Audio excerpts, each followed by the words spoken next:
Welcome to Raw and Real Real Estate with your host, Marisol Ortiz. Here, we cut through the noise and have honest conversations about the housing market. Each episode brings you real insights, stories, and perspectives from inside the industry, so you can better understand what's really happening in real estate today.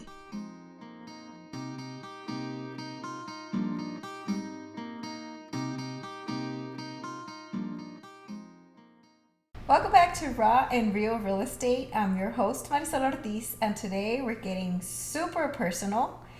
We're going to share how we bought not just one, but two flips, only a few months apart. In this episode, we're going to break down how we did it, what it looked like behind the scenes, and what we learned along the way. So grab your coffee, get comfortable, and let's jump right in. And don't forget, if you enjoy this episode, make sure to subscribe, leave a review, and share it with a friend who's curious about flipping. Today, I am joined by my co-host, Jesus, also known as Babe to me. Babe, why don't you introduce yourself to our listeners so they know a little bit about you? All right. Well, thank you. Thank you for having me on this show. It's been kicking off quite well. I see you're getting some hits all across the country. Congrats. It's a great show. It's very informative. So yeah, it's a pleasure to be here. I'm coming from a background of really a couple of things that I've done. I've done financial analysis. I've done my military experience. Obviously, is my biggest thing in my background. But that military experience is not in anything to do with accounting or anything. I was a flyer in the Air Force. So really, that my experience has just given me the edge in thinking critically and being organized and being able to follow through when we hit certain struggles. But no, I was brand new, fresh in real estate. You were the pro in real estate, and I just came in and added a few tricks, and we did these two flips. So tell me, why flipping? What went through your mind when you first thought, I want to flip a house? I thought it'd be fun. I thought it would be fun. And it was fun, but it was a lot more than I thought it was going to be. It was quite a challenge, and it wasn't easy as some of those HGTV shows point out, right? Like, you see those shows and you're like, man, I could do this. It looks like fun. Selecting the colors, the kitchen outlet, outline. But no, it turned out to be a lot more grueling than that. But yes, I just wanted to give it a try. And since you were already in the market, I was like, let's leverage some of that, some of your knowledge, and see if we can do it. Yeah, I'm gonna say it made it a lot easier because I had the accessibility to the inventory. I pretty much had a key to every single house. Yeah. On the market, at least on the MLS. So that obviously helps. And well, as far as actually putting the home on the market and selling it, I could get that part done easily. So yeah. I think it made everything look like, hey, it might not be that hard. We just have to worry about, the renovations, but... No, and I brought in my expertise with YouTube, because I watch YouTube videos about fixing stuff, and I was like, whatever. Like, if I have to, tear down a wall, I'll do it. No, I don't think that worked out. It's HGTV again. Yeah, misleading us, making us think like those YouTube videos make it look too easy. They do. Yeah, they do. Yeah. Personally, I wanted to do the house flipping for a while, and the reason obviously is because I'm already in the industry, and I see so many friends, so many colleagues doing it and kicking butt, and I was like, I want to do that. And it was just also something that I wanted to check off my bucket list. And I also wanted to be able to render my personal experience to clients, to really share with them how house flipping will go for them, or at least give them maybe some tips or pointers. So that's why I wanted to do it. Got it. Why don't we share with our listeners how we purchased, or what we use to purchase our flips. Right. So, from coming off of my military career, right, you and I both had pretty good footing, I think, financially to save a little bit of money. We already had a little bit of a head start.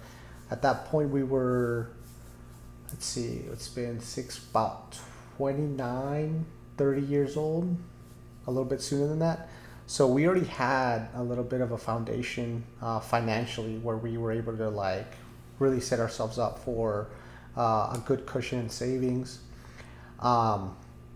So we had that established. I think you and we really were in a good spot. But then also, I remember we decided that we wanted to buy a new house out here, right? We wanted to get closer to my job that I was planning or waiting on getting.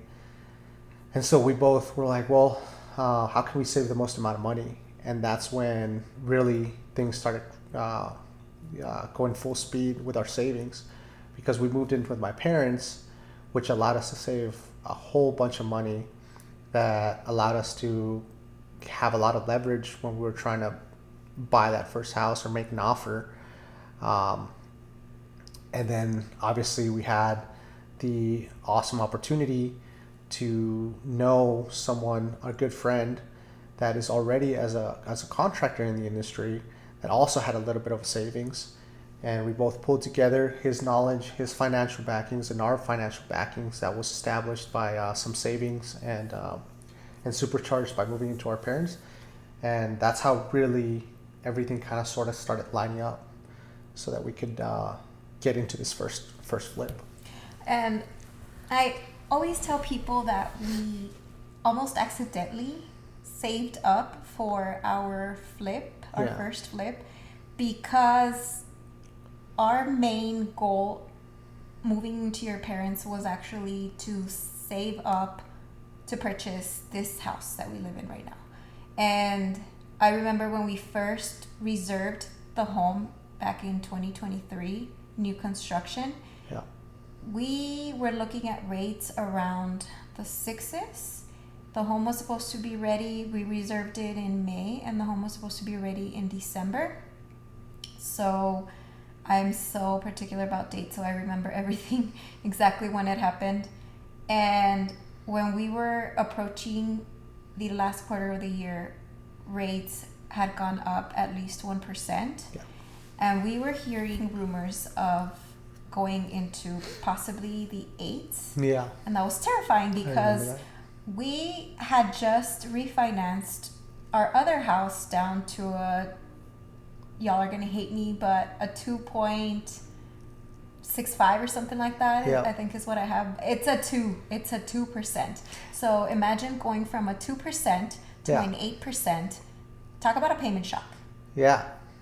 So that was the reason why we moved into your parents, to be able to have more of a shot at getting this house, because we did honestly put on the table the possibility of not getting into this house if it just seemed way too much to handle with those high rates.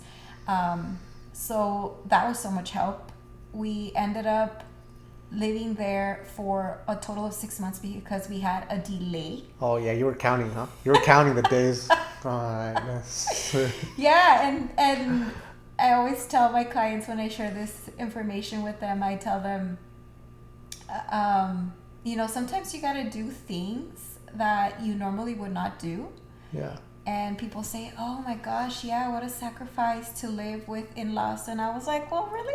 Have you met my in-laws? Yeah. Because, what a sacrifice to eat tiscada and carnes asadas every day. Yeah. And the food was amazing. Yeah. The food was amazing. And also, that also helped us a lot in the way that I was able to get out and work more, have more flexibility with my schedule. I essentially had 3 people that I could also just ask, can you please watch our son? And so I could just go to work. And I think that also helped save up more money. Why don't you share, that was for their first flip, right? Yeah. We really were able to get lots of savings to essentially purchase cash. And the second property. No, but so we used the HELOC, right? Yeah, for the second property. HELOC. What you were really on top of that, you were the one that made that happen. Yeah. So why don't you share with our listeners first of all, what is a HELOC?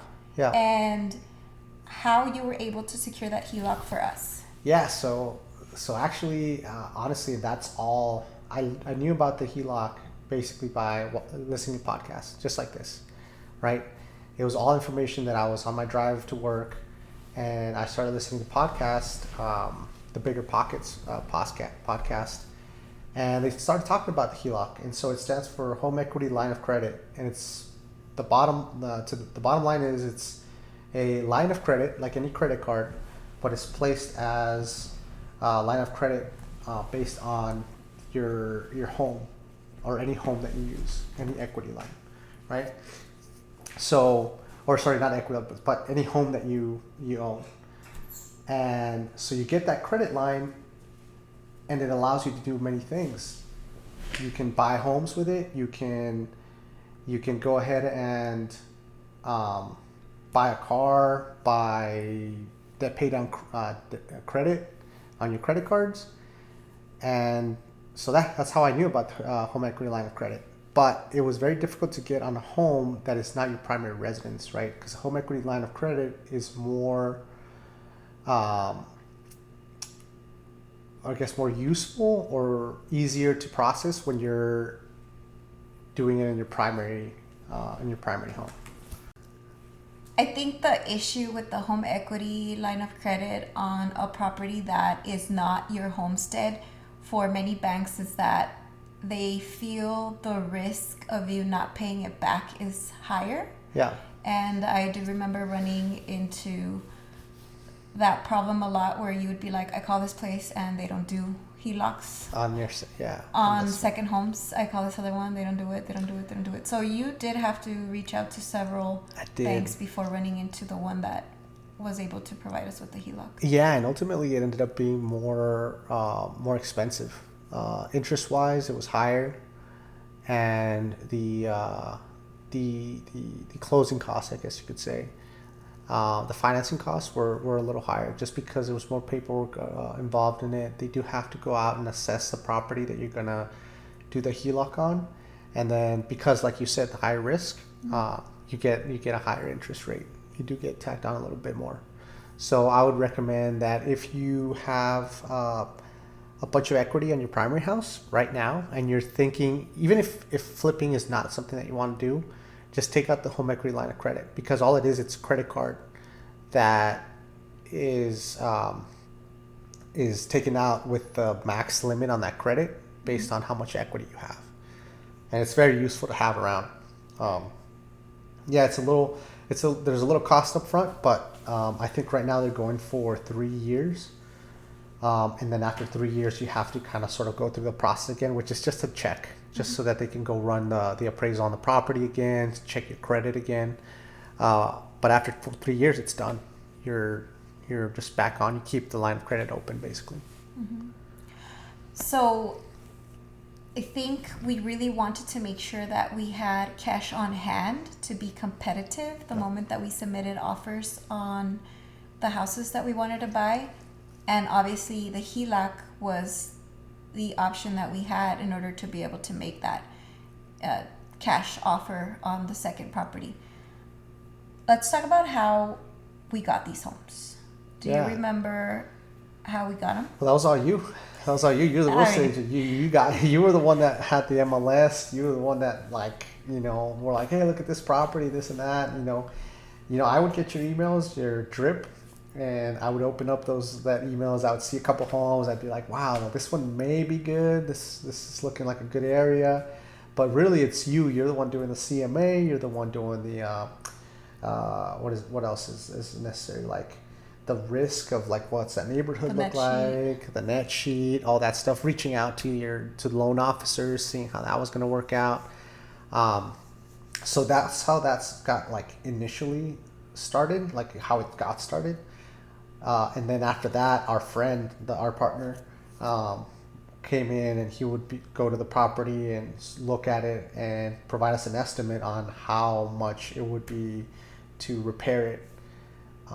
And then once that was done, I'd crunch the numbers, make sure that with a good risk percentage in there, we'd be able to get a good return on our investment that was worth our time. That wouldn't put us too much in the risky side of things, and that we would both families would be able to come out of that happy, because it wasn't just our family that we had skin in the game. It was our friend as well. So I wanted to make sure that we would both leave with at least a little bit of cash in our pockets, so that at the end of this first flip, we could be happy and say like it wasn't too bad of an experience. So, and I'm gonna say that the fact that we had this close relationship, we had our friend that was in the construction industry and that could go out to the homes and assess them and let us know, hey, this is what the home needs. I think that's what really encouraged us to feel ready to jump in and take our flipping dreams into a reality. Definitely, because if you remember all the stuff that started coming out, all the things that we didn't know about, and all the calls that he would tell us about, hey, this thing just came out, it's broken, and what do we do? And yeah, all those calls, that would have happened without someone being our friend, without the that familiarity of knowing that person, the trust already established because he's our friend. So yeah, it did make things a lot easier. So it was good. I think that was a good call. Yeah. Was there a point in which you felt that we maybe bit more than we can chew? Absolutely. So I think it was right around when the first house was 3/4 of the way done. I think that's when I started realizing that, you know what, maybe we shouldn't have sped up the flipping process, right? Because I remember we talked about it and we're like, look, this is going really well. Our friend seems to be busy all the time, right? Like he's going to be getting a good return, and we need to keep him busy so that he can be self-sustaining, because, oh, by the way, I didn't mention it before, but he was just trying to start his business, right? His contractor business. He was trying to become an owner, a contracting business owner. And so we were like, all right, let's do this. This is going to be turning out really well. We're in a good timeline. We've got the HELOC now. We have more funds to play with. Let's line up the second property and keep him busy. Well, that was around 3/4 of the time that the first property was done. And right at the time, we started looking at the second home. We started closing on it. And that's when, everything started going really super bad. Well, I wouldn't say super bad, but so many things started coming out. The market started shifting. Inspections started coming out with little things that, my friend was already thinking, oh, he was done with the first home, right? He was already sitting back waiting for that paycheck of selling that home, but then things started coming out, little things, and he was like, oh man, I have to go back and fix these things, that's more time. And then by that point it was 5 months and he hadn't received any paycheck, right? He'd done all this work for 4 or 5 months and he hadn't been paid at all, because he was just waiting for that big payout at the end. So all those stressors started happening right around 75% to completion or selling of the first house, and that's when it really started to boil. The pressure really started to get on. So yeah, since the beginning, I knew it was wow, this is pretty stressful, but I think got a little carried away towards the 3/4 of the way done, for sure. And I know you were out there, checking the property regularly and seeing if there was anything you could do to help. Yeah. You were a lot more hands-on on the second property. I never did anything on the flips except have an opinion about colors, choose the design. Right. because my job was essentially the same thing that I always do. Yeah. You know, like we talked about the CMA, the net sheet, doing the numbers, and then putting it on the market and getting it sold. Yeah. But for me, it got a little tense or a little difficult because the way that we do this, the way that we do our marriage, the way that we work is when you work, I'm off. Yeah. And when you're off, I work. Yeah. Right? Which means you're not really off. You're with the kids. So Well, it's like you're not, yeah, never but- get off. Well, exactly. So we're both never really off, right? Yeah. We're always doing something. But now it's worse because now you didn't only have your job that you work at. You didn't have your 12-hour shifts to do, and then you still had To go out there and work. to go out there and work more. And you know, you were on the second one, you were more of like the project manager, more on top of it, right? So then it's like, ugh, we're just trying to juggle our time. We're trying to figure out how it is that we can, I guess, do it all. Yeah. Do it all and come out on top. And it just felt like, when is this gonna end? More things are coming up. Right. We thought we were done with the home, and Yeah. now suddenly, boom, Yeah. surprise. So I think that was just really for me the only thing that I was like, oh, I just want to chill. I just want to be able to hang out as a family and relax. But we did not have that time for a few months until things started getting settled. I have a question for you. When you physically, okay, to begin with, we never went to go see a house in person until we actually ran our numbers. So we saw pictures. Do you remember that? Yeah, I remember that. So, yeah, I think the first one that we went to, we couldn't run numbers because I remember that was my struggle, right? Because I wanted to see the numbers and run the analysis on what the costs were going to be and all that. But the first one, I remember we couldn't, and we had a little bit of struggle with scheduling. Our friend, that he wouldn't be able to like go in some of these or go until too late. We wanted to submit an offer, and he would go, and it was like, well, it's already pending or it's too late. Like there was this one house I remember that we were excited about, and we were like doing everything that we could, but he couldn't go in time for us to do the good analysis and then submit an offer. Somebody had already had already submitted a pending offer, so it was a little bit of a struggle to do the whole. Okay, time. I'm sorry. What I meant is that we would always do our CMA before going out to take a look at the property.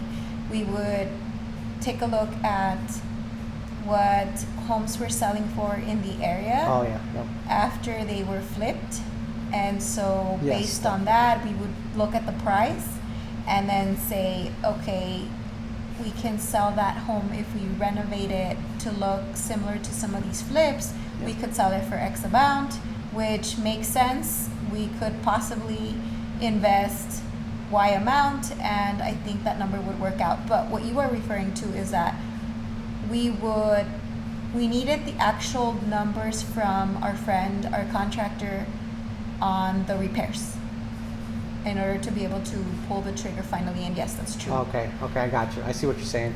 Yeah. So it's very, it was very, you're right. The CMA was super critical, and even like trying to get out there, even going to crunch the nitty gritty numbers of like, yeah, you're going to need 10 doors, this much gallons of paint.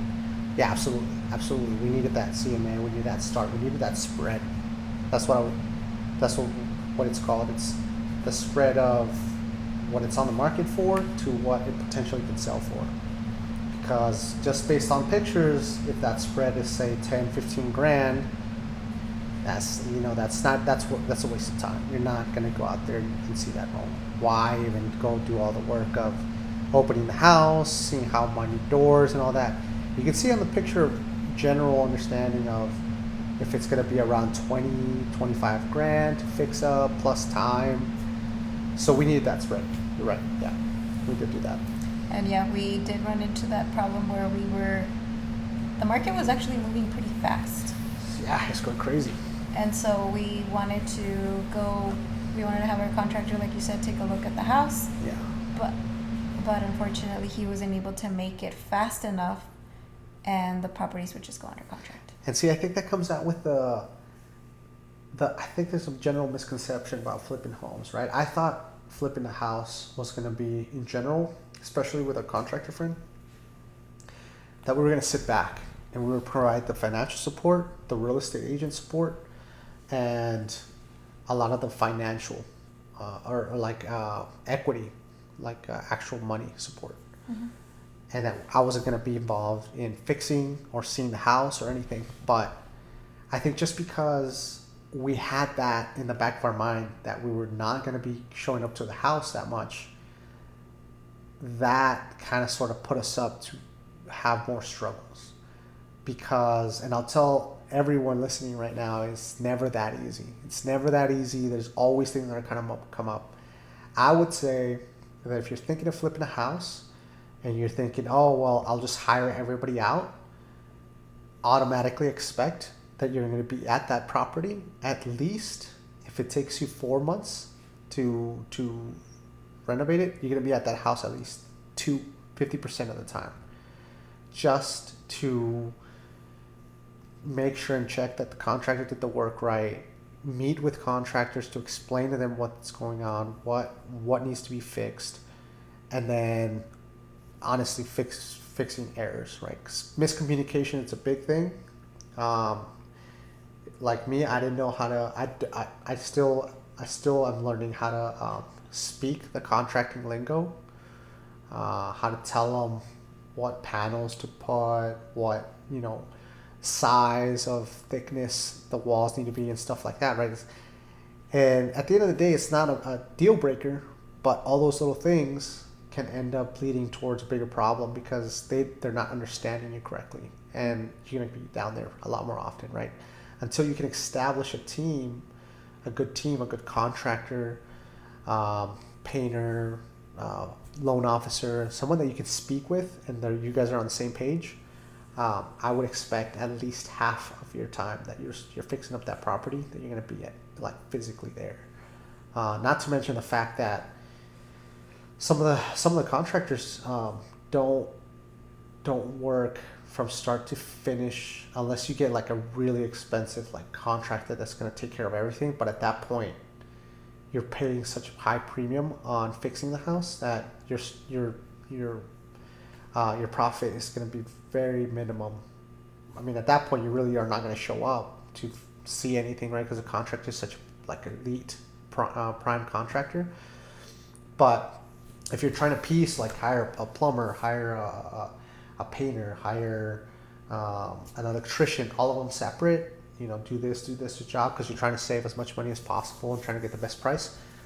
At the very end where it's all looking nice, there's going to be so many finishing things to do. Little details that you as an owner, as someone that has pride in your product of the home that you're trying to sell, you'll notice right away. You'll see that there's paint smears on the windows because the painter, they try to paint it as fast as possible, which is not a bad paint job, but it's there's dirty windows that need to be scraped off a little bit. A lot of contractors don't put on the fixtures. They don't. That's just part of they call it the finishing, and that takes, I'd say, about a week if you're going to do it yourself, which I would recommend anybody flipping do those things by yourself because that's all handyman work. Mm-hmm. So that saves a lot of money, but yeah, a lot of things like that. We found out the hard way that it takes a little more time than we thought. And that's where we'll leave it at today. You just heard the story of how we managed to buy not one, but 2 flips, only a few months apart. The first with cash and the second using a HELOC. But this is only part 1 of the story. In our next episode, we're going to dive into the lessons that we learned, whether we'd flip again, the advice we'd give to anyone considering it. And of course, the big question, did we actually make money or lose money on these flips? Oh, that's a mystery right there. Yeah, no, thank you guys for listening in. Really appreciate it. It was a pleasure talking to you about this process today. Thanks for joining me today, babe. No one else than you to be able to share how this journey was.